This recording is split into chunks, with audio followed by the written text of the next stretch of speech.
নারায়ে তাকবীর।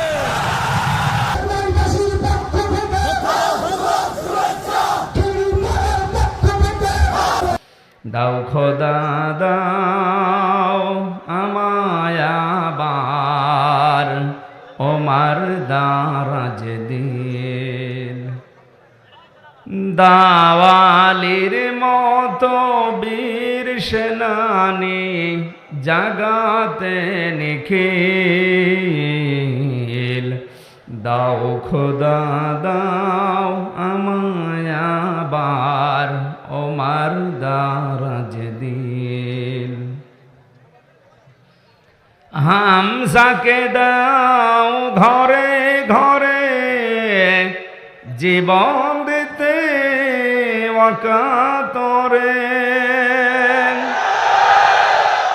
হামজাকে দাও ঘরে ঘরে জীবন দিতে ওয়াকাতরে। আবার কাবা ভাঙতে এলে পাঠাওয়া বাবিল। দাও খোদা দাও আমায় আবার ওমার দারাজ দিন। আলহামদুলিল্লাহ।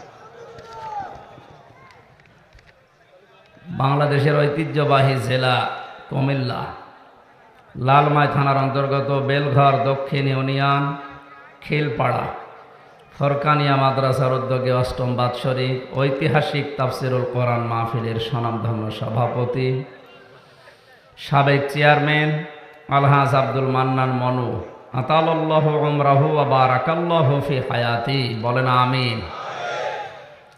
এতক্ষণ পর্যন্ত যারা কোরআন এবং হাদিস থেকে আলোচনা রাখলেন, ইসলামিক চিন্তাবিদ আলহাজ মাওলানা আব্দুল মালিক আশরাফি, প্রধান অতিথি শাইখুল মাশায়েখ, লালমাই উপজেলা পরিষদের সম্মানিত ভাইস চেয়ারম্যান, আমাদের অভিভাবক আলহাজ মিজানুর রহমান মজুমদার, প্রধান মেহমান জনাব লিয়াকত হোসেন ভূঁইয়া গাজী, চেয়ারম্যান ৮ নম্বর বেলঘর ইউনিয়ন পরিষদ, এখানে সম্মানিত অতিথি যারা আছেন, বিশেষ করে আলহাজ জাকির হোসেন, জনাব মহিনুদ্দিন, ফারুক আহমেদ, ডাক্তার হাসানুজ্জামান, শ্রদ্ধাভাজন ভাই বসে আছে স্টেজে, ডক্টর এমদাদুল হক, জনাব আসাদুজ্জামান ভুট্টো, আমার প্রাণপ্রিয় একজন মানুষ আছে এখানে, আপনাদের হয়তো অনেকের পরিচিত, জনাব মহিউদ্দিন খান।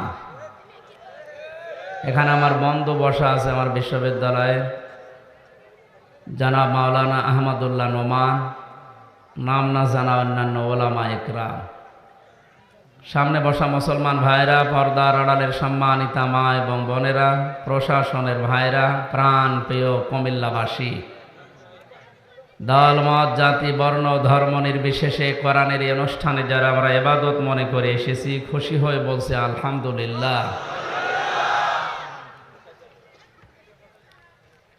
কথা কিভাবে উপস্থাপন করা লাগে মানুষের সামনে কোরআন দিয়ে, এটা আল্লাহ আমাদেরকে শিখিয়েছে। আমরা আল্লাহর ওই ভাষা ব্যবহার করি না, মন মতো বলবো। কথা বলবেন না, যে যেখানে আছেন হয় দাঁড়িয়ে থাকেন না বসে থাকেন, কথা বলবেন না, যেহেতু সময় অল্প, চেষ্টা করবেন কথাগুলো বোঝার। আল্লাহ রাব্বুল আলামিন বলেন, কিতাবুন উনজিলা ইলাইকা ফালা ইয়াকুম ফি সাদরিকা হারাজুম মিনহু লিতুনযিরা বিহি ওয়া যিকরা লিল মুমিনিন। সূরা আরাফের এই 2 নম্বর আয়াতে আল্লাহ জানিয়েছেন, হে নবী, এই যে কিতাব কোরআনে কারীম আপনাকে আমি দিলাম, এটা শুধু চমা খাবেন আর টাকের উপরে রেখে দেবেন। হারাজম মিনহু লিতুনযিরা বিহি, এটা দিয়ে মানুষদেরকে সতর্ক করবেন, ভয় দেখাবেন, কিন্তু আপনার মনের ভেতরে যেন কোনো সংকীর্ণতা, সংশয়, সন্দেহ, দুর্বলতা কাজ না করে। এই জন্য গজল আমি 2 কলি বলেই নিয়েছি, আল্লাহ তুমি আমাকে ওমরের মতো দারাজ দিল দাও, বলেন আমিন। আমার একটা স্বপ্ন পূরণ করো ও গো দয়াময়, তোমার কথা বলতে গিয়ে না পাই যেন ভয়, আমি তোমার পথে চলতে গিয়ে না পাই যেন ভয়। কোরআন উপস্থাপন করার যে ধরন আমরা এই আয়াতে পেয়েছি, হারজন, মনের ভেতরে কোনো সংকীর্ণতা, সংশয়, সন্দেহ, দুর্বলতা যেন কাজ না করে। তাফসিরে ফি জিলালিল কোরআন সাইয়্যিদ কুতুব লিখেছেন হারাজনের ব্যাখ্যা 2টা। 1 নম্বরে, হে নবী, কোরআন দিয়ে যখন আপনি মানুষদেরকে সতর্ক করবেন, অনেকেই আপনার বক্তব্য না বুঝে রাজনীতি মনে করে মন খারাপ করতে পারে। এটা এখনো এ জেলায় শুরু হয়নি না। আমি এই যে রাজনীতি করতে পারে, মন খারাপ করতে পারে, এই শব্দটাকে বানালাম। আমার একটা শব্দ যদি উলট পালট হয়, যারা আলেম আছে তাদেরকে বলছি সঙ্গে সঙ্গে ধরবে। আমি সব পড়ে এসেছি। কোরআনের কথা বলতে গেলেই কিছু মানুষ মনে করে রাজনীতি। আরে কোরআন বাদ দিয়ে তো রাজনীতি হয় না, কোরআন বাদ দিয়ে যে রাজনীতি হয় ওটা দুর্নীতি। আপনি বিশ্বের দিকে তাকান, কোরআনে কারিম দিয়েই যারা রাজনীতি করে তাদের চরিত্র ঠিক আছে। কোরআনের বাইরে যারা আছে, আল্লাহ নিজে দায়িত্ব নিয়ে তাদেরকে আরো খারাপ বানিয়ে দিয়েছে। ওদেরকে খারাপ বানিয়ে দিল কেন? এখানে কত আলেম বসে আছে, লক্ষ্য করেন। মানিত্তাবাল হুদা বিগাইরিল কোরআন আদাল্লাহুল্লাহ, তিরমিজি শরীফের হাদিস।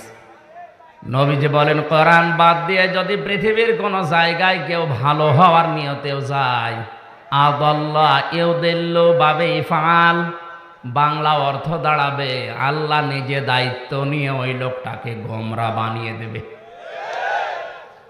তাহলে অবশ্য সুবহানাল্লাহ, আল্লাহ দায়িত্ব নিয়ে গোমরা বানিয়ে দেবে, আর অবশ্য সুবহানাল্লাহ। এ কোন এলাকায় আসলো? হাদিস দ্বারা যেটা আমি প্রমাণ পেয়েছি ব্যাখ্যায়, যদি নবী দল্লা ইয়াযিল্লু দিতেন, বাংলা অর্থ আসতো আপনি নিজেই নিজেকে খারাপ বানিয়ে ফেলেছেন। বাবে ফাল থেকে শব্দটা আসার কারণে একটু ভয়ঙ্কর হয়ে গেছে। কোরআন যেখানে নেই, কোনো মানুষ যদি নিয়ত করেও যায় যে আমি ভালো হব, আল্লাহ নিজে দায়িত্ব নিয়ে তাকে আরো খারাপ বানিয়ে দেবে। সুতরাং আজকের এই ময়দানে এই হাজারো মানুষকে সিদ্ধান্ত নেওয়া লাগবে, কোরআন যেখানে নেই আমি ওখানে আর দুনিয়ায় যাব না। কারণ ওখানে গেলে আমাকে খারাপ বানাবে কে? হামজা বানিয়ে দেবে? আল্লাহ বানাবে। কোরআন যেই দলে নেই, ওই দল যদি আমার বাবাও প্রতিষ্ঠাতা হয়, আমি ও দলে নেই, কারণ ওখানে থাকলে আমাকে গোমরা বানাবে। কোরআন যেই পীরের দরবারে নেই, কোরআনের কর্মসূচি দিয়ে পীরের দরবার চলে না। ও দরবার যদি আমার বাবাও প্রতিষ্ঠাতা হয়, ও দরবারে আমি। কারা কারা এই হাদিসের এই অংশটা মানবেন দেখি? লিল্লাহে তাকবীর। এই দেখেন তো, হাত তোলেনি কে? এই তাকবীর দেওয়ার দরকার নেই। ঠিক আছে, আলহামদুলিল্লাহ। ভাই, ওয়াজ তো হয়ে গেছে নাকি? আলেম যারা আছে জিজ্ঞাসা করেন, ওয়াজ হয়ে গেছে। এখন এইটুকু মেনে চলতে পারলে আর ওয়াজ বছরে বছরে দেওয়া লাগবে? অষ্টম বাৎসরিক লেখা আছে, 8 বছর কি দরকার? কোরআন যেখানে নেই সেখানে আমি যাব না, ওয়াজ হয়ে গেছে। ওখানে গেলে আমাকে গোমরা বানিয়ে দেবে কে? এই জন্য হারাজনের প্রথম ব্যাখ্যা হচ্ছে, আপনি কোরআন দিয়ে যখন মানুষদেরকে সতর্ক করবেন, হয়তো অনেক শ্রোতা আছে এমন না বুঝে আন্দাজে মন খারাপ করতে পারে। এটা এখন বাংলাদেশে দিন দিন বেড়ে যাচ্ছে।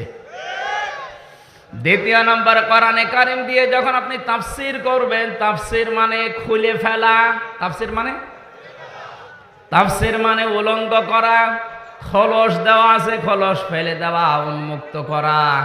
তাফসীর করলে সমাজে, পরিবারে, রাষ্ট্রে আপনার 3.5 হাত বডিতে যে সমস্ত খোলস নিয়ে আসেন এগুলো খুলে পড়ে যাবে। কথা বুঝতেছেন? আবহমান কাল থেকে এবাদত মনে করে অনেক মানুষ অনেক কিছু এ দেশে মনে মনে করছে যে এটা এবাদত। কোরআনের তাফসীর করলে ওইগুলো টিকবে না। আসতে বলেন। ওগুলো যখন টিকবে না, ওই মানুষগুলো আপনাকে নিয়ে এসেছিল হাদিয়া তোফা নজর নিয়াজ দেওয়ার জন্য, তখন দেখবে যে কি বলে আমাদের সাথে তো এ মেলে না, কারণ আমি যে সমাজনীতি করি এর সাথে কোরআনের মিল নেই, আমি যে রাজনীতি করি এর সাথে কোরআনের মিল নেই, আমি যে দরবার চালাই এর সাথে কোরআনের মিল নেই। সুতরাং এর হাদিয়া তোফা নজর নিয়াজ সব বন্ধ করে দাও। হে নবী, আপনি এই দিকেও তাকাবেন না, আপনি আমি আল্লাহর দিকে তাকিয়ে মানুষদেরকে সতর্ক করেন। লাস্তা আলাইহিম বিমুসাইতির, আপনাকে আমি দারোগা পুলিশ করে দুনিয়ায় পাঠাই, নিজে পিটিয়ে মানুষ হেদায়েত করা লাগবে, দরকার নেই। সঠিক কথাগুলো তুলে ধরেন। যিকরা লিল মুমিনিন, মুমিনদের জন্য এটা উপদেশ। কোরআনে কারীম মুমিনদের জন্য কি? আরো জোরে বলেন কি? ওই উপদেশ বাণী থেকে আজকে আমরা সূরা আল ফুরকান থেকে 63 নম্বর আয়াত পড়েছি। এখান থেকে শেষ পর্যন্ত মহান আল্লাহ তার বান্দা হওয়ার জন্যে 12টা গুণ অর্জন করার তাকিদ দিয়েছেন। আমরা আল্লাহর এই উপদেশকে সামনে রেখে জীবনে যতদিন অন্তত বেঁচে আছি এ 12টা গুণ যেন অর্জন করতে পারি, বলেন আমিন। আবহমান কাল থেকে অনেক ইবাদত, বিশেষ করে আপনার কুমিল্লা ব্রাহ্মণবাড়িয়া এলাকায় চলছে, সারা বাংলাদেশ এটা জানে। অধিকাংশ মানুষগুলো আন্দাজে ইবাদত বানিয়ে চালিয়ে নিচ্ছে। কোরআনের তাফসীর করলে এগুলো টিকবে না। যারা এগুলো বানিয়েছে ওরাও জানে যে এগুলো ইসলাম না। এই জন্য হারাজনের ব্যাখ্যায় আমি পেয়েছি, হে নবী আপনি দেখবেন যে ওগুলো আসলে টেকে না, তখন ওদের মন খারাপ হবে। কারণ ইসলামের মধ্যে নতুন কিছু আবিষ্কার করাই বেদাত। এটা যে এত বড় জঘন্য কাজ, মেশকাত শরীফের যেটা হাদিস বলছি, নবীজি বলেন কিয়ামতের ময়দানে 2 শ্রেণীর মানুষকে আমি সুপারিশ করব না, আর নবীর সুপারিশ না পেলে জান্নাত পাওয়া। আরো আসতে, আপনি যদি জান্নাতেই না পান, 41 সাল না 81 সাল পর্যন্ত হায়াত পেয়েও কোনো লাভ নেই। ফামান যুহজিহা আনিন নারি ওয়া উদখিলাল জান্নাতা ফাকাদ ফাজ আমাল হায়াতুদ দুনিয়া ইল্লা মাতাউল গুরুর। আল্লাহ পাক বলেন ওই লোকটার জীবন সফল যাকে আমি আল্লাহ জাহান্নামের আগুন থেকে মুক্ত করে জান্নাতি বলে ঘোষণা দিয়ে দিয়েছি। সুতরাং আমাদের আসল টার্গেট যেহেতু জান্নাত, ইসলামের মধ্যে নতুন কিছু যদি কেউ আবিষ্কার করে সে বেদাত আবিষ্কার করেছে, নবীজি বলেন তার জন্য আমার সুপারিশ নিষিদ্ধ, আমি সুপারিশ করব না। দ্বিতীয় নম্বরটা একটু কঠিন, তারপরও বলছি, জালিম শাসকের যারা তোষামত করে চলে তারা নবীর সুপারিশ পাবে না। এটা যেহেতু এই দেশে এখন চলে না, এই জন্য ওইটা না বলাই ভালো ছিল। ওইটা চলছে আমেরিকায়। আল্লাহ আমাদেরকে এই 2টা কাজ থেকে যেন অন্তত মরণ পর্যন্ত বাঁচিয়ে রাখেন, বলেন আমিন। রহমানের বান্দা যারা তাদের 12টা গুণ অর্জন করা লাগবে। রহমান নিজেই জানিয়েছেন, ইবাদুর রহমানিল্লাযীনা ইয়ামশুনা আলাল আরদ। আমরা বান্দা কার? আরো জোরে। এ কথা বলতে আমাদেরকে লজ্জা লাগে। না, আমরা আরো আনন্দ পাই। আমরা যদি বলতাম আমরা পীরের বান্দা, পীরের গোলাম, তাহলে আমরা লজ্জা পেতাম। আমরা এমন এক সত্তার গোলাম পরিচয় দিচ্ছি যার হাতে সব কিছু। এখান থেকে একটা মাসলা বের হয়, বাংলাদেশ সহ বিশ্বে যারা বলে ক্ষমতার উৎস জনগণ, তারা এ আয়াত অনুযায়ী কুফরি করে। এজন্য এই বিশ্বাসে যারা আছেন তারা ফিরে আসবেন। আল্লাহ কিন্তু সব গোনা মাফ করে দেবে, ইচ্ছা করলে শিরিকের গোনা উনি মাফ করবেন না। আর এটা শিরিক। ক্ষমতার উৎস একচ্ছত্র মালিকানা আল্লাহর। আপনি মানেন না বাস্তবে, সেটা আলাদা, কিন্তু আপনাকে বিশ্বাস করা লাগবে ক্ষমতার উৎসকে নাকি জনগণ। বিশ্বাস যারা ঢুকিয়ে আমাদেরকে মুশরিক বানাতে চায়, এদের থেকে সতর্ক থাকা লাগবে। আমাদের দুনিয়া আখিরাত সব ধ্বংস করে দিবেন আপনি এই ছোট্ট একটা কথার কারণে। ফাদখুলি ফি ইবাদি ওয়াদখুলি জান্নাতি, আমার বান্দাদের সাথে শামিল হও, আমার জান্নাতে প্রবেশ করো। সুতরাং বান্দা না হলে, গোলাম না হলে, দাস না হলে আপনি জান্নাতে যেতে পারবেন না। এই জন্য আল্লাহ বলেন আমার বান্দা যারা, আমি রহমানের বান্দার প্রথম গুণ হবে এরা হবে নম্র ভদ্র। মাটিতে যখন চলবে মাথা নিচু করে এদিক ওদিকে না তাকিয়ে মনে হবে যেন আসলে রহমানের বান্দা হেঁটে যাচ্ছে। এই গুণটা আজ দিন দিন আমাদের ভেতর থেকে উধাও হয়ে যাচ্ছে। কয়েকদিন আগে একটা হাদিস পড়তে গিয়ে আয়াতের ব্যাখ্যায় আমি আশ্চর্য হয়ে গেছি যে আমার এই 33 বছরের জীবনে যতটুকু ইবাদত বন্দেগী আমি করেছি না কেন, এটা যে কবুল হয়েছে এটা জানার জন্য হাদিস হচ্ছে, আমি যদি মানুষের সাথে ভালো আচরণ করি, আমার মুআমালাত মুআশারাত যদি সত্যিই নম্র ভদ্র হয়, তখন নবীজি বলেন বিশ্বাস করবা তোমার ইবাদত কবুল হয়ে গেছে। আর আপনি নিজের দিকে তাকিয়েই বলেন আপনার ইবাদত কবুল হয়েছে কিনা। আপনি এখনো উগ্র, আপনার কথাবার্তার চাল চলন আচরণ এখনো উগ্র। আপনাকে নম্র হওয়া লাগবে রহমানের বান্দা দাবি করতে হলে। পৃথিবীতে যত মানুষ রহমানের বান্দা হিসাবে পরিগণিত হয়েছে তাদের জীবনীগুলো পড়েন, তাদের যে আচরণ। জেলখানাতেও কিছু মানুষ এরকম পেয়েছিলাম, আবার কিছু মানুষ উগ্র আছে। ওখানে তো 100 জনের প্রায় 80 জনই উগ্র। বাকি যেইগুলো আছে এই মানুষগুলো আসলে রহমানের বান্দার দাবিদার। কোরআনের পাখির সাথে মাত্র 10 মিনিট আমার দেখা হয়েছিল। মানুষের আচরণ এত নরম হতে পারে। ওই সময় এই হাদিস এই 3-4 দিন আগে পড়ার সময়টা মনে পড়লো যে উনি তো এমনিতে আচরণ নরম করে নাই, ওনার জীবনের ইবাদত বন্দেগী আল্লাহ কবুল করেছে। এই কারণে হাদিসটা কি ছিল? আপনার জীবনের ইবাদত বন্দেগী কবুল হচ্ছে কিনা এটা বোঝার উপায় আপনার মুআমালাত মুআশারাত, আপনার আচরণ যখন মানুষের সাথে ভালো হবে, নরম হবে, তখন বুঝবেন যে কবুল হয়েছে। আর যদি উগ্র হয় বুঝবেন আপনি যাই করেছেন সব মাঠে মারা যাচ্ছে। কথা বুঝতেছেন? নবীজির সামনে চিৎকার করে কথা বলার জন্য আল্লাহ আয়াত পর্যন্ত সাহাবীদের নাজিল করেছিলেন। লা তারফাউ আসওয়াতাকুম ফাওকা সাউতিন নাবিয়্যি ওয়া লা তাজহারু লাহু বিল কওলি কাজাহরি বা'দিকুম লিবা'দিন আন তাহবাতা আমালুকুম ওয়া আনতুম লা তাশউরুন। এখনো পর্যন্ত মসজিদে নববীতে বিশ্বনবীর রওজার উপরে আয়াতটা লেখা আছে স্বর্ণের অক্ষর দিয়ে।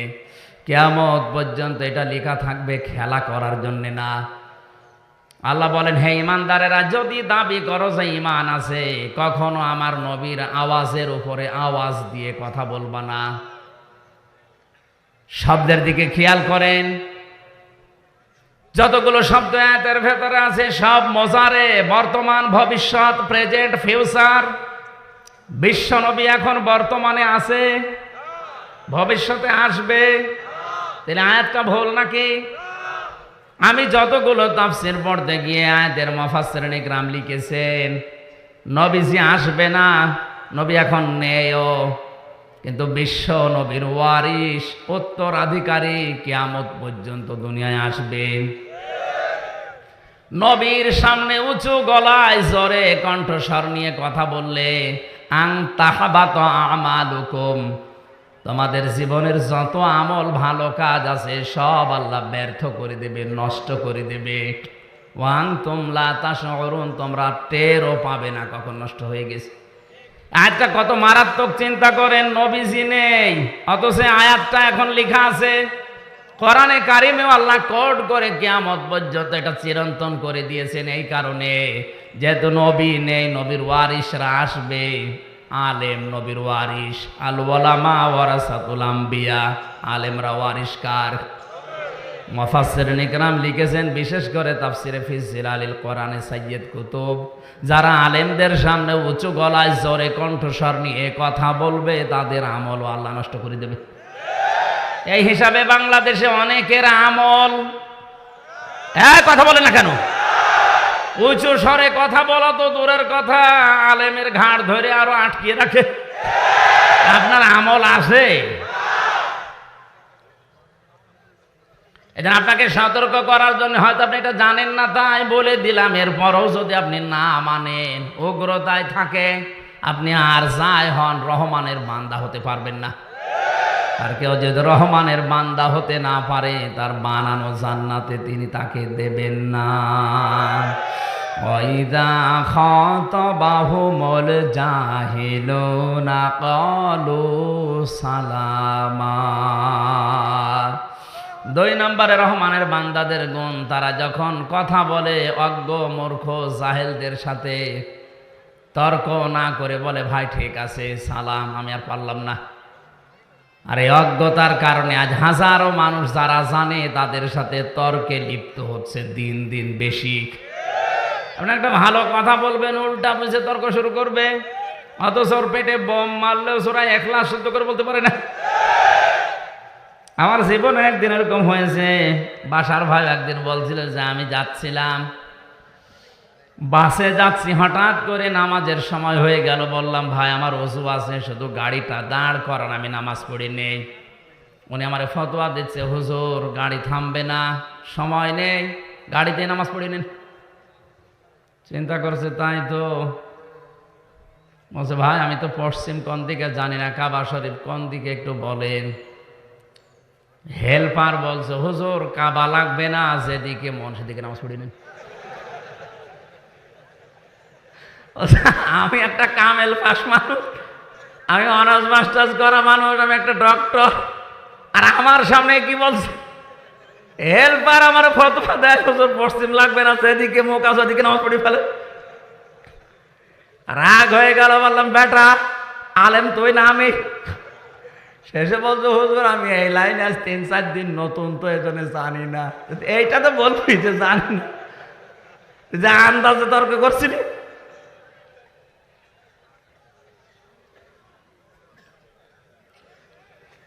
এজন্য জাহেল যারা, মূর্খ যারা, না বুঝে আপনার সাথে তর্ক বিতর্ক লিপ্ত হয়, আমরা রহমানের বান্দা যারা এই বিষয়ে ঠিক আছে ভাই আপনার সাথে পারা যাবে না, সালাম। রব্বুল আলামিন বলেন আমি ভেতরে নামতে পারছি না, এই জন্য আমি দুঃখিত। 3 নম্বরে রহমানের বান্দাদের গুণ হবে আল্লাযীনা ইয়াবিতুনা লিরাব্বিহিম সুজদাও ওয়া কিয়ামা। তারা রাতের বেলা তাহাজ্জুদের নামাজে হয় দাঁড়িয়ে নাই সেজদা দিয়ে কেঁদে কেঁদে কাটাবে। এটা যে কত সুন্দর একটা, কত বড় একটা মনের শান্তি, একটা নিয়ামত, এটা যারা করে না তারা জীবনে বোঝানো যাবে না। কোনো মানুষ যদি বলে মিষ্টি কেমন, না খেলে বোঝানো যাবে। দুনিয়ায় যত শান্তির কাজ আসে সবচাইতে বড় শান্তির কাজ তাহাজ্জুদের নামাজে সেজদায় কান্নাকাটি করা। এটা এতদিনও বাইরে থাকতে ভালো বুঝতাম না। 3 বছর যেহেতু এক ঘরের ভেতরে 24 ঘন্টা তালা মারা থাকতাম, ওখানে তো আর কোনো কাজ নেই। রাতের বেলা ঘুম না আসলে এমনিতেই নামাজে দাঁড়ানো লাগে। 1.5 পারা 2 পারা 2.5 পারা করে নামাজে দাঁড়িয়ে তেলাওয়াত করে সেজদায় 15-20 আধা ঘন্টা যখন কাটাতাম, আমার মনে হতো দুনিয়ায় স্ত্রী ব্যবহারের চাইতেও আনন্দ লাগছে। ওই মজাটা এখন আর পাওয়া যাচ্ছে না। আপনি একটু চেষ্টা করেন। ফাইদা ফারাগতা ফানসাব ওয়া ইলা রাব্বিকা ফারগাব। আল্লাহ পাক বলেন, হে নবী, যখন অবসর পাবেন তখন আমি আল্লাহর ইবাদতের দিকে মনোনিবেশ করেন। আর ইবাদতে যত মজা আছে পৃথিবীর সব চাইতে বড় মজা সেজদায়। যারা দেয় না এটা তাদেরকে পিটিয়েও বোঝানো যাবে না। আপনি আরম্ভ করেন, এই সেজদা না দেওয়ার কারণে কিন্তু শয়তান হয়ে গেছে। কি তার ইবাদত বন্দেগী কম ছিল না, শুধু এই সেজদাটা না দেওয়ার কারণে আল্লাহ তাকে মারদুদ, রাজিম, শয়তান, অভিশপ্ত বলে বিদায় করে দিয়েছে। আমরাও যদি আল্লাহর বান্দা দাবি করার পরও সেজদা না দেই, তা আমাদের ভেতরে আর শয়তানের ভেতরে পার্থক্য আছে বলে আমার মনে হয় না। আমি একটা ঘটনা পড়েছিলাম কোন কিতাবে জানো? শয়তান পর্যন্ত ভয় পায় যে লোকটা আমার আল্লাহকে সেজদা দেয় না তাকে, কারণ ও জানে যে আমি সেজদা না দিয়ে কি হয়েছি। মানুষের আকৃতি নিয়ে একটা লোকের সাথে দোস্তি করেছে, সারাদিন সারা রাত তার সাথে ঘোরাফেরা করছে। হঠাৎ এসার সময় ডাক দিয়ে বলছে, ভাই আপনি থাকেন, আমি গেলাম। কেন? সারাদিন তো ভালো ছিলেন। শয়তান এবার তার আসল পরিচয় দিয়ে বলে, তুমি আমাকে চেনো? বলে, না, আমি মারদুদ, আমি রাজিম, আমি শয়তান, আমি অভিশপ্ত। আমি তোমার কাছে থাকতে চাই না, এই কারণে আমি মাত্র একটা সেজদা দেইনি। আল্লাহর একটা হুকুম লঙ্ঘন করার কারণে মহান আল্লাহ আমার সব কিছু ব্যর্থ করে দিয়েছে, চির জাহান্নামী বলে ঘোষণা দিয়েছে। অথচ তুমি আজকে আর সারাদিন সারা রাতে 17টা সেজদা তোমার উপরে ফরজ ছিল, একটা সেজদাও তুমি দাওনি।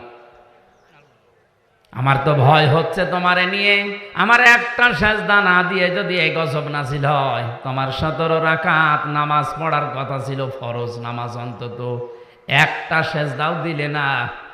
আল্লাহ না জানি রাগ হয়ে তোমার উপর যে গজব নাজিল করবে, ওইটা আমি পর্যন্ত আবার ধ্বংস হয়ে যায় কিনা।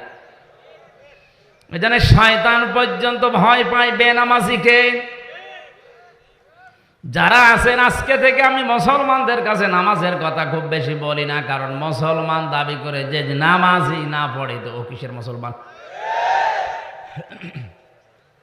জাহান্নামে যে মানুষগুলো যাবে, ওই মানুষগুলোকে ফেরেশতারা, দারওয়ান যিনি আছে মালিক, জিজ্ঞাসা করবে যে আপনি জাহান্নামে কেন আসলেন? যত মানুষ জাহান্নামে যেছে ওরা এক বাক্যে জবাব দেবে, ক্বালু লাম নাকু মিনাল মুসাল্লিন, যেমন নামাজ পড়তাম না। কুমিল্লাবাসী বিবেকের কাছে প্রশ্ন করেন, কোন হিন্দু কি বলবে আমি নামাজ পড়তাম না? হ্যাঁ, না, কারণ নামাজ পড়ে না। কোন খ্রিস্টান বলবে আমি নামাজ পড়তাম না?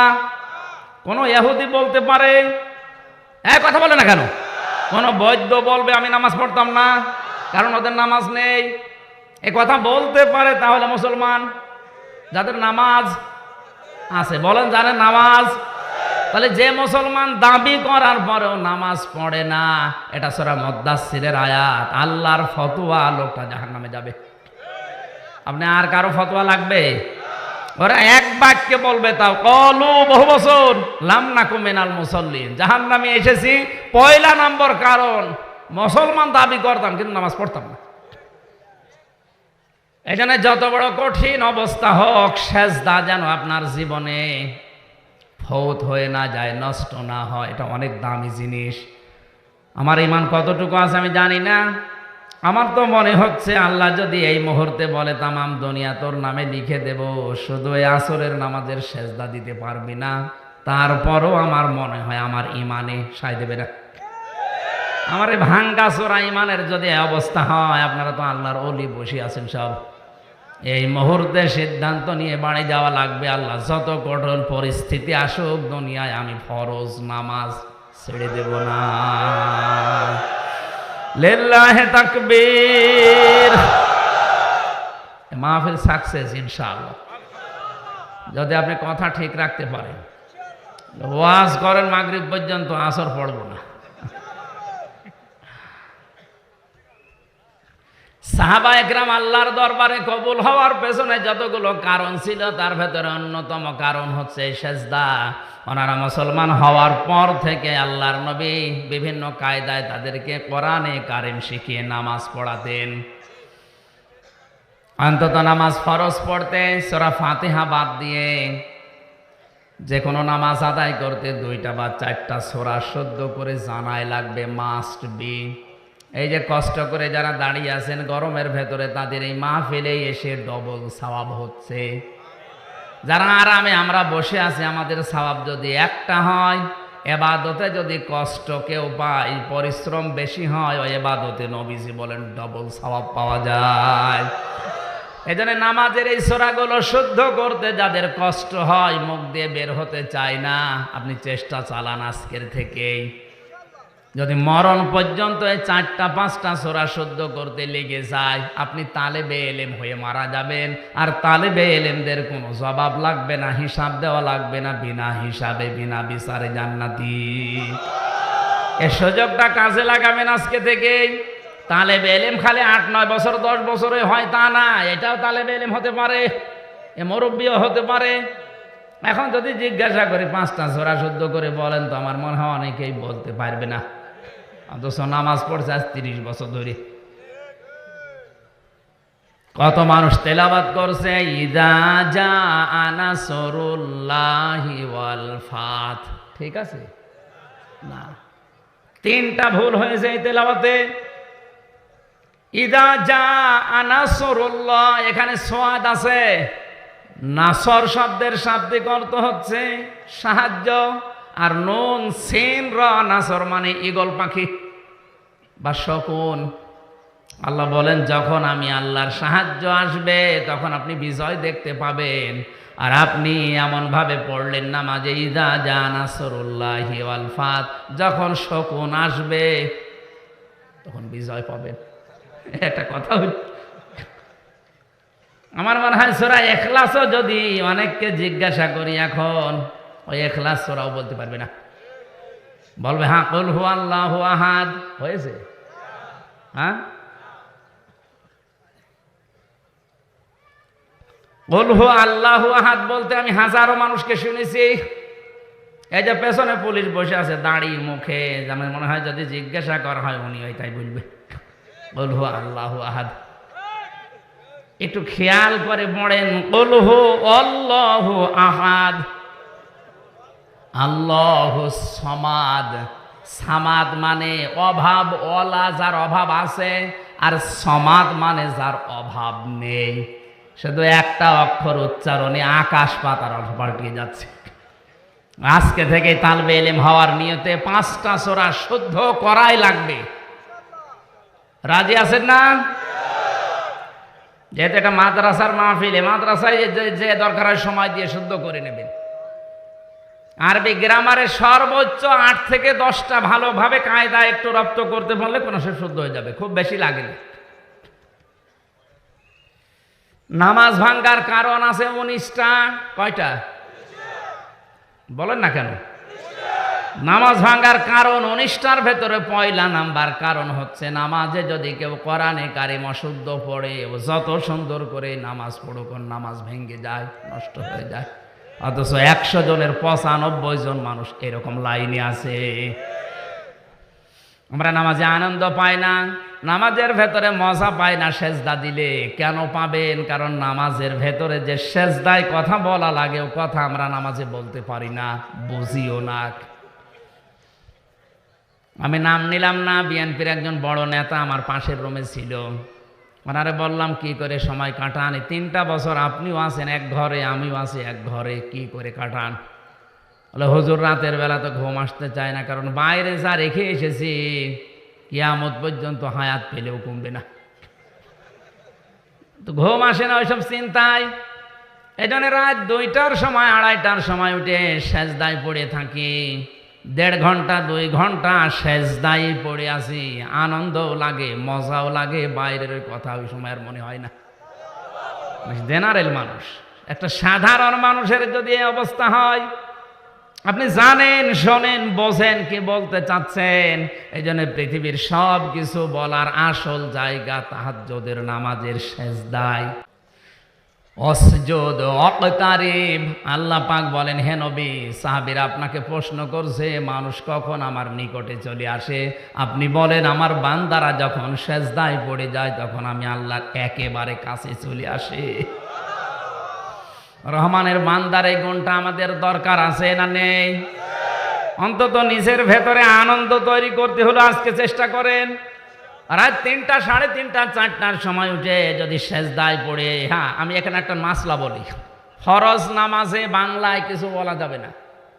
ফরজ নামাজে, নফল নামাজে, সুন্নাত নামাজে যদি কেউ সেজদায় বাংলায়ও দোয়া করে, বাংলায় মনের কথাগুলো বলে, অসুবিধা নেই। কথা বুঝতেছে? এই জন্য আমার মনে হয় উত্তম জায়গা, যেহেতু সেজদা একেবারে আল্লাহর কাছে চলে যায় মানুষ, ওই সময়টাই বাংলায় যেহেতু আমরা কথা বলি, আরবিতে আমরা জানি না, বাংলায় যত কথা মনে আসে, যত দুঃখ আছে আপনার, যত চাহিদা আছে, ওই সেজদায় গিয়ে যদি কান্না আসে তো ভালো, ওই সময় যাবেন, বলবেন আল্লাহ আমার ছেলে নেই, আমার ছেলে দান করো, আমার ছেলে আছে, ওর ছেলের মেধা দান করো, ওকে এলেম দাও, ওকে চরিত্রবান করো। যদি আরবিতে পারেন বলেন, উত্তম না পারলে বাংলায় বললেও নফল নামাজে, সুন্নত নামাজে অসুবিধা নেই। এ মাসলাটা জানা ছিল আপনার? অন্তত আমল করেন এটা। আরবিতে হয়তো আধা ঘন্টা ধরে কিছু বলতে পারবেন না, আধা ঘন্টা কথা বলতে পারবেন, বাংলায় বলেন, যতক্ষণ সময় সেজদায় ভালো লাগে করেন। হযরতে আয়েশা বলেন, নবীজি সেজদায় এত বেশি সময় কাটাতেন, আমার মনে হয়তো নবীজি সেজদায় মনে হয় মরে গেছে। পায়ের ভেতরে চিমটি কাটতাম, হঠাৎ নবীজি পা নাড়াতেন, এখন বুঝতাম যে নবীজি এখনো দুনিয়ায় জীবিত আছে। তার আগে পরের সব অপরাধ মাফ ছিল, এর পরেও যদি সেজদায় এত বেশি সময় দিতে পারে, আমাদের তো কোনো গ্যারান্টি নেই, আছে? সেজদায় গেলেই মানুষ যেন কেমন ছটফট করে তাড়াতাড়ি উঠে পড়তে চায়। একটু সময় দিয়ে সেজদা দেন। রব্বুল আলামিন বলেন, রহমানের বান্দাদের আর একটা গুণ হচ্ছে, আল্লাযীনা ইয়াকুলুনা রব্বানা সিরিফ আন্না আযাবা জাহান্নাম। তারা বলবে, রব্বুল আলামিন তুমি আর যাই করো, আমাদেরকে জাহান্নামে দিও না। এখানে একটা কয়েকটা মাসলা বলবো, ভালো করে খেয়াল করেন। এটাতে কত বড় ভয়ঙ্কর জায়গা। আল্লাহ রাব্বুল আলামিন জাহান্নামের কথা বলতে গিয়ে যে বর্ণনাগুলো কোরআনে দিয়েছেন, নবীজি বলেন, আমি মসজিদে নববীতে বসা থাকা অবস্থা একবার কেঁপে উঠলাম। সাহাবীরা বলে, হুজুর আপনি কাঁপলেন? নবীজি বলেন, ৭০ বছর আগে জাহান্নামের উপর থেকে একটা পাথর পড়েছিল, ওই ৭০ বছর পরে এখন পাথরটা নিচে যে পৌঁছিয়েছে। কুমিল্লাবাসী, একটা পাথর ওজনওয়ালা জিনিস, 5 কেজি পাথর আর 5 কেজি তোলা যদি কেউ 5 তলা বিল্ডিং এর উপর থেকে ফেলে দেয়, নিচে পড়বে আগে কোনটা? বলেন বলেন। তোলা পড়তে যদি 2 মিনিট লাগে, পাথর পড়তে 10 সেকেন্ড লাগবে। এটার ওজন আছে, ভার আছে। নবীজি পাথরের কথা বললেন এই কারণে যে পাথর পড়তে যদি ৭০ বছর লাগে, আমি হামজাকে ফেলে দিলে কত বছর লাগবে? এমন ভয়ঙ্কর জায়গা আল্লাহ বানিয়েছেন। যত মানুষ হজে গিয়েছে, এখানে হাজে, বিভিন্ন হাজির নাম দেখলাম আমি, এরা যখন সেজদা কাবা শরীফ তাওয়াফ করার সময় রুকনে ইয়ামিনে থেকে হজরে আসওয়াদ, এই ফাঁকা জায়গাটা যখন পার হয়, লক্ষ লক্ষ হাজিরা এই দোয়াটা পড়ে, রব্বানা আতিনা ফিদ দুনিয়া হাসানা ওয়া ফিল আখিরাতি হাসানা ওয়া কিনা আযাবান নার। সূরা বাকারার 201 নম্বরে আয়াতটা সবাই পড়ে এই সময়টা। ওই সময় বুঝি নাই, কিন্তু এখন বুঝতেছি কেন পড়ে। আল্লাহর কাছে বলা হচ্ছে, রব্বুল আলামিন তুমি দুনিয়ায় হাসানা দাও, আখিরাতে হাসানা দাও, আর জাহান্নাম থেকে আমাদেরকে বাঁচাও। তাফসীর পড়তে গিয়ে আমি দেখেছি দুনিয়ার হাসানা 10টা। কয়টা? কেউ যদি 10টা জিনিস দুনিয়ায় পায় সে যেন এই দোয়া কবুল করাতে পেরেছে। আখেরাতের হাসানা 5টা, ওয়াকিনা আযাবান নার, জাহান্নামের আগুন থেকে তুমি আমাদেরকে বাঁচাও। জাহান্নাম থেকে কেউ যদি বাঁচতে চায় তাহলে তার কাজ করা লাগবে দুনিয়ায় একটা। কয়টা? বলে দুনিয়ার হাসানা 10টা, আখেরাতের হাসানা 5টা, জাহান্নাম থেকে বাঁচার উপায় সব মিলে 16টা। কয়টা? আয়াতের উপরে যেহেতু আমার আলোচনা নেই এই জন্য 16টা পয়েন্ট বলতে গেলে 1-1.5 ঘন্টা লাগবে, ওদিকে না। আমার শেষ কথা ছিল ওয়াকিনা আযাবান নার। আমি একা না, কিনা বহু বছর আমাদের সবাইকে তুমি অন্তত জাহান্নামের আগুন থেকে বাঁচাও। বাঁচার উপায় কয়টা? জোর হলো না, সবাই বলেন। বাঁচতে চান তো? আমি কি বলতে পারি? ইয়া আইয়ুহাল্লাযীনা আমানু হাল আদুল্লুকুম আলা তিজারাতিন তুনজিকুম মিন আযাবিন আলীম। আল্লাহ পাক বলেন ঈমানের দাবি যদি করো এমন একটা ব্যবসা তোমাদেরকে দালালাত করব, ইঙ্গিত দেব, বলে দেব, সন্ধান দেব যে ব্যবসা করলে জাহান্নামের আগুনে যাওয়া লাগবে না। এই ব্যবসাটা করতে হলে 3টা মূলধন লাগবে, পুঁজি লাগবে। তো তুমিনুনা বিল্লাহি ওয়া রাসূলিহি ওয়া তুজাহিদুনা ফি সাবিলিল্লাহ বিআমওয়ালিকুম ওয়া আনফুসিকুম যালিকুম খায়রুল লাকুম ইন কুনতুম তা'লামুন। একটু খেয়াল করেন, কেউ যদি আল্লাহর উপরে বিশ্বাস করে, রাসূলের উপরে বিশ্বাস করে, এই দাবি 2টা সামনে রেখে তার জীবন এবং মাল এই 2টা দিয়ে সর্বাত্মকভাবে আল্লাহর রাস্তায় সে জিহাদ করবে। যালিকুম খায়রুল লাকুম, এইটাই ভালো কাজ। এইটা ইন কুনতুম তা'লামুন, যদি তোমরা বুঝে থাকো। এবার আয়াতের বাস্তবতায় তাকান। জাহান্নাম থেকে বাঁচার জন্য আল্লাহ ব্যবসার কথা বললেন, ব্যবসার মূলনীতিগুলো বললেন। তাফসীর পড়তে গিয়ে আমি তাফসীরে ইবনে কাসিরের ভেতরে দেখেছি হারাপ নামক একটা দেওয়াল আল্লাহ বানাবেন। ওই দেওয়ালে কিছু মানুষকে দাঁড় করিয়ে রাখবেন। ওদেরকে আল্লাহ জান্নাতেও দেবে না, জাহান্নামেও দেবে না। সাহাবেরা বলে হুজুর ওদেরকে আল্লাহ জান্নাতে দিচ্ছে না, কারণ কি? আল্লাহর নবী বলেন এই মানুষগুলো দুনিয়াতে আর যাই করুক না কেন মা বাবার সাথে খারাপ আচরণ করত, এই কারণে আল্লাহ ওদেরকে জান্নাতে দিচ্ছে না। এই আয়াত অনুযায়ী, হাদিস অনুযায়ী প্রমাণ হয় দুনিয়ায় যত ভালো কাজই করেন, মা বাবার মনে যদি কেউ জায়েজ কোনো কারণে দুঃখ দেয় তার জন্য জান্নাত হারা। আসতে বলেন, জাহান্নামে দিচ্ছে না কেন? নবীজি বলেন এরা দুনিয়াতে ভালো কাজ কম করে নাই। যত ভালো কাজ দুনিয়াতে আছে সবগুলো তারা আঞ্জাম দিয়েছে এমন না, কিন্তু একটা কাজ তাদের জীবনের টার্গেট ছিল, ইসলাম কি করে প্রতিষ্ঠা করা যায়। এই জন্যে তারা ইসলামী আন্দোলন করত। এই আয়াত এবং হাদিস অনুযায়ী ফতোয়া বের হয় জাহান্নামে যাওয়া লাগবে না যদি দুনিয়ায় মানুষ ইসলাম কায়েমের জন্য আন্দোলন করে। এই জন্য ইসলামী আন্দোলনের কর্মী যারা, তাদের কোনো ভয় নেই। আপনাকে আল্লাহ জাহান্নামে অন্তত দেবে না। হ্যাঁ, মা বাবার সাথে আবার জায়েজ পন্থায় যেন আচরণ খারাপ করবেন না। এমনিতেই আমল আখলাক টোটা ফাটা মেহনত যদি কম হয়, ইসলাম কায়েম হবে এই বাংলাদেশে। এটা যদি কারো টার্গেট থাকে, জান আর মাল দিয়ে সর্বাত্মক চেষ্টা করে, ওই লোকটা আর যাই করুক ওকে আল্লাহ জাহান্নামে দেবে না। রহমানের বান্দারা সব সময় কামনা করবে আল্লাহ তুমি আমাকে জাহান্নামের আগুন থেকে বাঁচাও। ইন্না আযাবাহা কানা গরামা। গরামার ব্যাখ্যায় আমি পেয়েছি এটা জাহান্নামের একটা জায়গার নাম।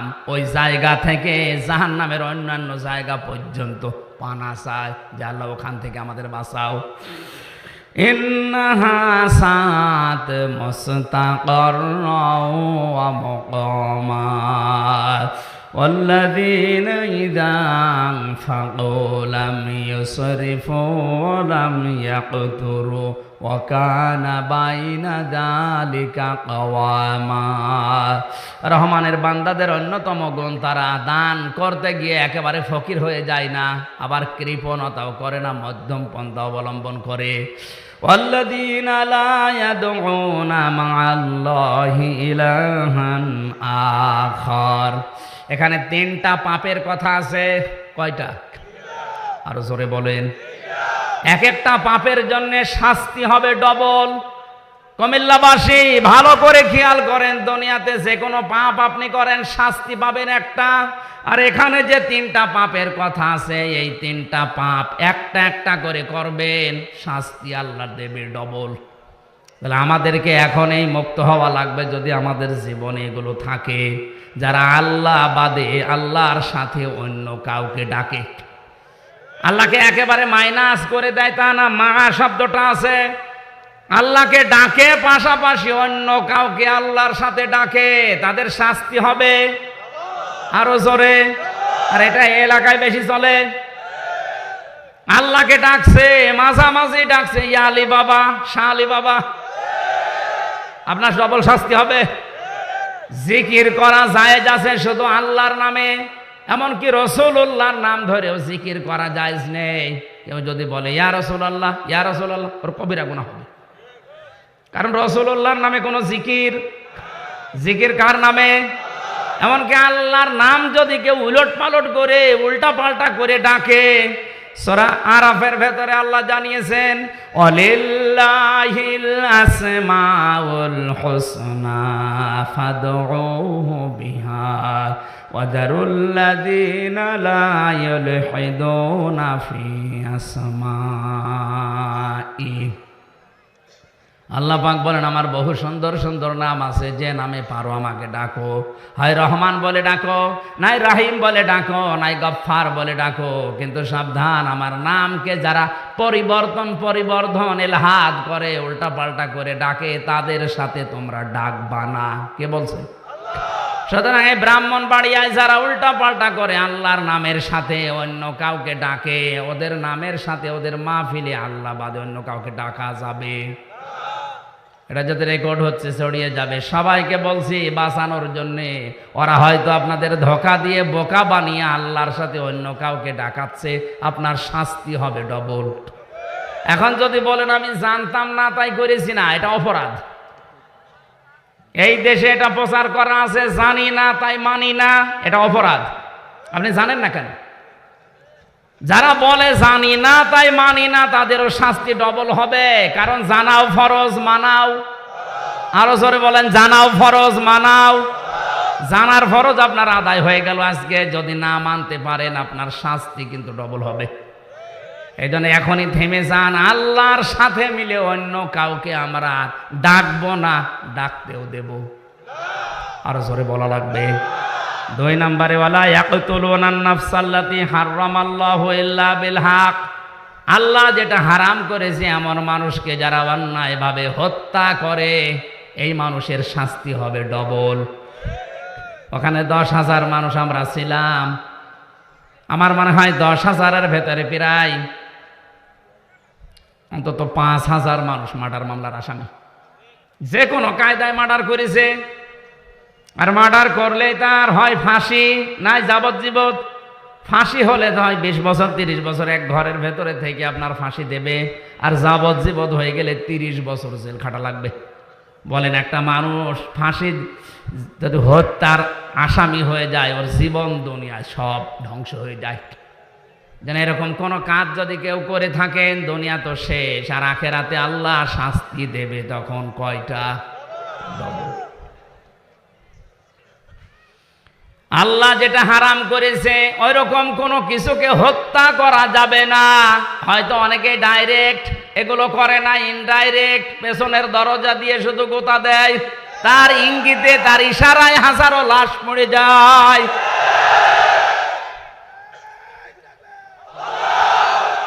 একটা মানুষ হত্যা করলে তাকে মেরে ফেলা লাগবে, এটাই কোরআনের নিয়ম। আর একটা মানুষ যদি 1000 মানুষ হত্যা করার কারণ হয়ে দাঁড়ায়, তাকে কতবার মারা লাগবে? এই যে ইসরায়েলের এই শয়তান প্রধানমন্ত্রী, ওর নাম নিতেও আমার ঘৃণা হয়, ওর ইঙ্গিতে, ওর ইশারায় কত মানুষ মারা গেছে। 20,000-এর উপরে মুসলমান এই দুনিয়া থেকে শহীদ হয়ে গেল ওর ইঙ্গিতে, ইশারায়। তাহলে ওরে 20,000 বার মারা লাগবে। তাহলে দুনিয়ায় তো ওর অত জীবন নেই, ওর তো জীবন একটা, একবার মেরে ফেললে 19,999 জীবন কে দেবে? এই জন্যে আল্লাহ কিয়ামত বানিয়েছে। এক একটার জন্য ওর শাস্তি হবে কয়টা? ডবল। ওয়ালা ইয়াসনুন, 3 নম্বরে পাপ হচ্ছে যারা জেনা করে, এদের শাস্তি হবে ডবল। আর বাংলাদেশে এখন বিভিন্ন কায়দায় জেনা বেড়ে যাচ্ছে। সব চাইতে মারাত্মক লাগছে আমার এই শরীফ থেকে শরীফার এই পৃষ্ঠাটা পড়ে। মানে বাস্তবতা বোঝেন, সকালে একজন শরীফ, বিকালে বলছে আমি শরীফা। এখন যদি এটা রাষ্ট্রীয়ভাবে কায়েম হয়ে যায় তাহলে এর বাধ্য হয়ে হোস্টেলে সিট দেওয়া লাগবে, মহিলা হোস্টেলে। কথা বলে না কেন? ও মাল যতই দাবি করুক আমি শরীফা, জিনিস তো শরীফ। মহিলা হোস্টেলে আপনার বোন আছে, আপনার মেয়ে আছে, ও যদি থাকে ঝামেলা মানে কি? সামনে কি হবে আপনি টের পাচ্ছেন? পরবর্তী প্রজন্ম যা আসবে সব জারজ। কোন দিকে নিয়ে যাচ্ছে শুধু ইঙ্গিত দিলাম। এই জন্যই তো এই বিষয়টা বাদ দেওয়ার জন্য আহ্বান জানাচ্ছি।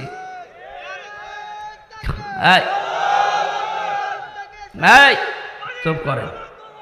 এখান থেকে বাস্তবতা হচ্ছে জেনা, এই সিস্টেম গুলো বাড়তেছে বিভিন্ন রাস্তা দিয়ে।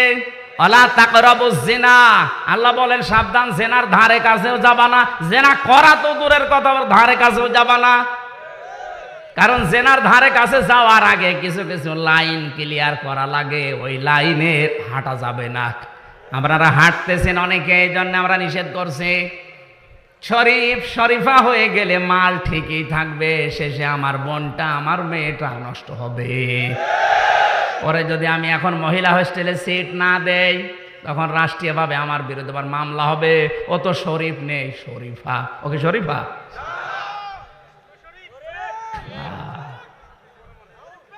শুধু বইয়ের পাতায় যদি থাকতো সত্যি কিছু বলতাম না, কিন্তু এমন জায়গায় চলে যাবে বাকি 10 বছর পরে দেখা যাচ্ছে যারও যে ভরে গেছে দেশ। আল্লাহ আমাদেরকে বোঝার তৌফিক দিন। এরপরেও যদি কারো বিবেক নাড়া না দেয়, আমার মনে হয় ওই আফসারি হুজুরের মতো ওর কুকুরে পোশাক করিস, আবার যা করবে করে। এরপরে আরো কিছু গুণ আছে। এখন কি আর শেষ করে দেবো? চালিয়ে গেলে তো হচ্ছে না, নামাজ পড়া লাগবে না। এখন তো 4:10 বাজে, 5 মিনিট আছে নামাজের।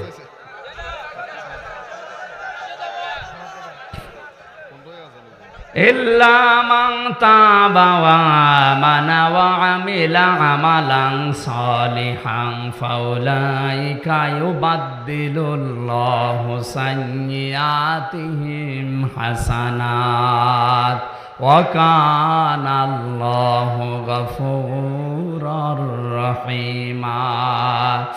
আল্লাহ পাক বলেন, কিন্তু যারা তাওবা করবে, ফিরে আসবে, এই গুনাহগুলো থেকে যারা মুক্ত হয়ে ফিরে আসতে পারবে, তাওবা করবে, এই মানুষগুলোর জীবনের অপরাধগুলো শুধু আল্লাহ মাফ করেই দেবে না, বাকি জায়গাটা নেকি দিয়ে পাল্টিয়ে দেবে। জোরে বলেন সুবহানাল্লাহ। আল্লাযীনা লা ইয়াশহাদুনা যুর, যারা মিথ্যা সাক্ষ্য দেবে না। ওয়াইদা মাররু বিল্লাগবি মাররু কিরামা, অনর্থক কোনো কাজ এবং কথা তারা বলবে না। মোবাইল যারা চালান, ঘন্টার পরে ঘন্টা অনর্থক বিষয়ে আপনি সময় নষ্ট করছেন, এইটাও রহমানের বান্দার গুণ নয়। আল্লাহ আমাদের হেফাজত করুন। আল্লাযীনা ইযা যুক্কিরু বিআয়াতি রাব্বিহিম লাম ইয়াখিরু আলাইহা সুম্মা ওয়া উমিয়ানা, কোরআন দিয়ে যখন তাদেরকে সতর্ক করা হয়, রহমানের বান্দারা বধির বোবা অন্ধের মতো আচরণ কোরআনের সাথে করবে না। আল্লাহ হেফাজত করুন, বলেন আমিন। রহমানের বান্দাদের শেষ গুণ হবে ওরা মোনাজাত করবে আল্লাহর কাছে, ওয়াল্লাযীনা ইয়াকুলুনা রব্বানা হাব লানা মিন আজওয়াজিনা ওয়া যুররিয়াতিনা কুররাতা আয়ুনি ওয়াজআলনা লিল মুত্তাকিনা ইমামা।